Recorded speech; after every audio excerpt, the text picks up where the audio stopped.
Lagi ironisnya, Kementerian Pertahanan menjadi kementerian yang dibobol oleh hacker di 2023. Kami persilakan kepada Bapak Anies Rashid Baswedan untuk menuju podium menyampaikan visi, misi, dan program kerja dengan waktu 4 menit.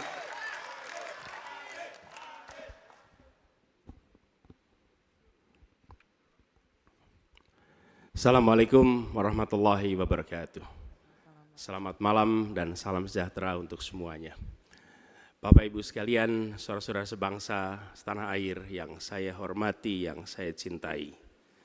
Ketika kepercayaan dari Ibu dan Bapak saudara sekalian diberikan kepada kami, maka kami insya Allah akan mengembalikan posisi Indonesia menjadi pelaku utama di dalam konstelasi global. Indonesia tidak hadir sebagai penonton, tapi Indonesia hadir sebagai penentu arah perdamaian, kemakmuran bagi seluruh bangsa di level global maupun di level regional. Kami merencanakan bagaimana kekuatan Indonesia, kekuatan kebudayaan, kekuatan kesenian, kekuatan ekonomi ikut mewarnai kancah dunia. Kita ingin film kita, seniman kita, kuliner kita, diplomati kita, para diaspora kita menjadi fenomena dunia, hadir mewarnai kancah internasional. Kita menginginkan dengan cara seperti itu, maka apa yang kita kerjakan di level dunia membuat Indonesia bisa menjadi tuan rumah di negeri sendiri sekaligus tamu mempesona di negeri orang. Dan Presiden menjadi Panglima Diplomasi Indonesia. Bukan hanya hadir dalam forum-forum, tapi hadir mewarnai, hadir serius memperjuangkan amanat, termasuk amanat terpenting, menghapuskan penjajahan di muka bumi. Bukan sekedar statement dalam upacara, tapi Presiden dan seluruh jajaran diplomasi bekerja keras untuk itu, khususnya untuk Palestina. Tapi dalam kenyataannya, kita bicara tentang pertahanan di sisi lain. Kita menghadapi tantangan yang tidak kecil.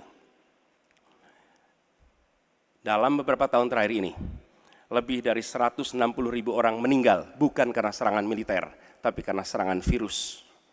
HP kita, komputer kita, diserang oleh cyber attack. Lebih dari 800 juta cyber attack. Perdagangan manusia, perdagangan anak. Bagaimana perempuan, anak-anak menjadi korban, lebih dari 3.000 orang. Dan narkoba menyerbu Indonesia. 4,8 juta orang terpapar narkoba. Keluarga-keluarga kita menderita karena narkoba ini. Dan itu pedih sekali. Itu tingkat keluarga. Pencurian ikan, pencurian pasir, itu menandakan bahwa kita kebobolan.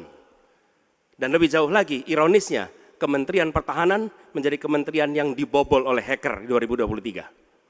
Sebuah ironi, karena itu kita ingin mengembalikan. Dan 700 triliun anggaran Kementerian Pertahanan tidak bisa mempertahankan itu, justru digunakan untuk membeli alat-alat alutsista yang bekas. Di saat tentara kita lebih dari separuh tidak memiliki rumah dinas.